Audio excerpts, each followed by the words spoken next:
안녕하세요. 오늘 저희는 여러분이 보내주신 볼리비아 고원 지역 건강 증진 프로그램 종료 평가 결과 보고서 이걸 좀 자세히 들여다보려고 합니다. 코이카 사업이었죠. 900만 달러 규모로 6년간 진행된. 네, 맞습니다. 볼리비아 오르로주에서 진행된 꽤 큰 규모의 사업이었어요. 요청하신 대로 저희가 오늘 이 프로그램의 주요 성과, 그리고 우리가 배울 만한 교훈, 마지막으로 앞으로 생각해볼 환류 과제, 이 세 가지에 딱 집중해서 핵심만 뽑아보겠습니다. 네, 좋습니다. 특히 단순 기자재 지원 이런 걸 넘어서 뭔가 시스템적인 접근을 하려고 했던 사업이라 더 살펴볼 부분이 많을 것 같아요. 그렇죠. 먼저 프로그램 개요부터 빠르게 짚어볼까요?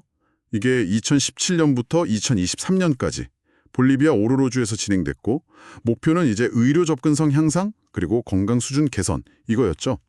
구체적으로는 오로로 한국병원이라는 3차 병원 서비스질을 높이고 또 2개 보건 네트워크 역량 강화 이런 거였고요. 네, 그 볼리비아 국가개발계획이나 SAFC 같은 현지 보건 정책하고 연계해서 설계하려고 한 점은 그건 참 좋았어요.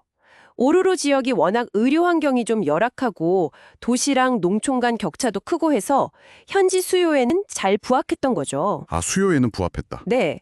그런데 이제 평가 보고서를 보면 초기 기획 단계에서 사업의 그 설계도라고 할 수 있는 PDM, 사업 논리 모형이라고 하죠. 거기서 목표 설정이나 활동 간 연계 이런 게 조금 명확하지 않았다는 지적이 있더라고요. 그래서 사업 설계의 적절성 평가는 보통 수준을 받았습니다. 아, 시작 단계에서 약간의 아쉬움이 있었군요. 그럼 이제 가장 궁금해하실 성과 부분을 좀 자세히 볼까요? 오로로 한국병원, 그 3차 병원 있잖아요. 거기 연간 입원 환자 수나 병상 점유율이 약간 줄었다는 데이터가 있던데요. 이거 괜찮은 건가요? 네, 그게 저도 좀 흥미로웠는데 보고서에서는 오히려 긍정적인 신호일 수도 있다고 분석하더라고요. 긍정적인 신호요. 어떻게 그럴 수가 있죠? 이게 뭐냐면 이 사업을 통해서 지역에 있는 2차 병원들 역량이 같이 올라간 거예요. 그러니까 경증 환자들이 굳이 3차 병원까지 안 가고 가까운 2차 병원에서 해결하게 되면서 전체 의료 시스템의 효율성이 높아졌을 수 있다는 거죠. 3차 병원 쏠림 현상이 완화된 걸로 보는 거예요. 와, 그건 정말 중요한 관점이네요. 단순히 숫자만 볼 게 아니군요. 그리고 정말 이건 극적인 성과라고 할 만한 게 있는데 응급실 심폐소생술 후 자발순환 회복률 ROSC라고 하죠. 아, 네네. ROSC. 그게 초기에는 3.7% 정도였는데 49.3%까지 올랐다고요. 이건 뭐 엄청난 변화인데요? 네, 맞아요. 이건 정말 대단한 성과죠. 그리고 내시경 수술이나 혈액투석 같은 새로운 의료 서비스들도 성공적으로 도입해서 잘 운영되고 있고요. 그 이게 보건 네트워크 쪽 성과도 꽤 뚜렷했다면서요. 네. 거기서는 이제 보건 서비스들이 얼마나 잘 연계되어서 운영되는지 보는 보건 통합 수준, RISS라는 지표가 있는데 목표치가 60%였는데 65.3%로 초과 달성했고요. 또 필수 서비스 제공 환경을 평가하는 VCE, 이것도 목표 달성했고 도시랑 농촌 간 불평등 지수도 목표보다 더 좋게 개선됐어요. 환자 만족도도 높게 나왔고요. 이런 지표 개선, 특히 아리스나 VC 같은 거요. 이런 성과에는 파호, 범아메리카 보건기구의 평가 도구를 활용한 게 도움이 많이 되었다고 하던데 구체적으로 어떤 식으로요? 아, 네. 그게 아주 중요한 교훈 중 하나인데요. 파호의 아리스나 VC 같은 도구를 그냥 평가만 하고 끝낸 게 아니라 그걸 이용해서 현재 상태를 진단하고 또 개선 계획, 액션 플랜이라고 하죠. 그걸 같이 세우고 실행하는 과정 자체가 그 지역 보건 시스템의 거버넌스, 그러니까 운영 관리 체계를 강화하는데 아주 큰 역할을 했어요. 아, 도구 활용 과정 자체가 역량 강화로 이어진 거군요. 그렇죠.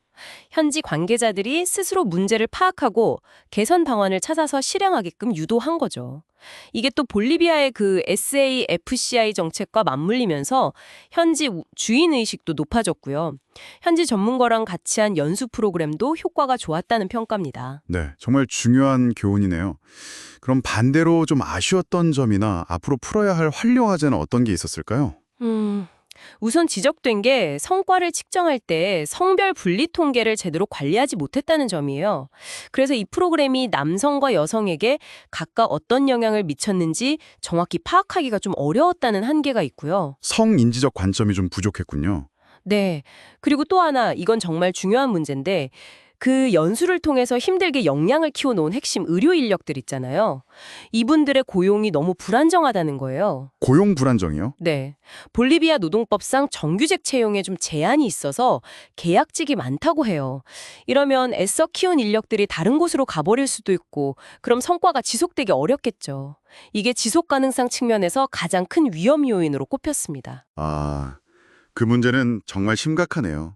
힘들게 성과를 내도 유지가 안 되면 안 되니까요. 그래도 다행인 건 오로로 주나시 정부에서 천연가스 수익 일부를 보건 예산으로 편성해서 병원 운영을 지원하는 재정적 기반은 어느 정도 있다고 하던데요. 네, 재정적인 부분은 그나마 다행이죠. 그래서 앞으로의 환류 과제로는 말씀드린 것처럼 성별 관점을 포함해서 모니터링을 좀 더 강화하고 또 의료 인력 고용 안정성을 확보할 방안을 찾아야 하고 그리고 아까 말한 그 액션 플랜 있잖아요. 그걸 꾸준히 이행하면서 서비스 질을 계속 개선해 나가는 노력이 필요하다고 제시되었습니다. 네. 종합해보면 초기 기획의 아쉬움이나 인력 문제 같은 과제는 분명히 있지만 그럼에도 불구하고 오로로 지역 보건 시스템, 특히 그 거버넌스 측면하고 CPR이나 내시경 수술 같은 특정 서비스질 개선에서는 아주 뚜렷한 성과를 거둔 사업이라고 정리할 수 있겠네요. 맞습니다. 단순 굴품 지원을 넘어서 시스템 강화에 초점을 맞춘 접근 방식이 어느 정도 효과를 봤다고 할 수 있겠죠? 여러분께서 주목하신 성과, 교훈, 환류 과제를 중심으로 살펴봤는데요. 정말 하나의 개발 사업 안에도 성공과 과제, 그리고 앞으로 나아갈 길에 대한 많은 고민거리가 담겨 있는 것 같습니다. 네. 그래서 마지막으로 이런 질문을 한번 던져보고 싶어요. 이 볼리비아 사례처럼 재정이나 다른 자원이 좀 부족한 환경에서도 단순히 기자재만 지원하는 걸 넘어서요. RISS나 VCA 같은 도구를 활용해서 거버넌스를 강화하는 이런 과정 중심의 접근 방식이 어쩌면 지속 가능한 발전을 이루는 데 더 중요한 열쇠가 될 수 있지 않을까요? 과정 중심의 접근. 생각해 볼 만한 지점이네요. 오늘 깊이 있는 분석 감사드립니다. 네, 감사합니다.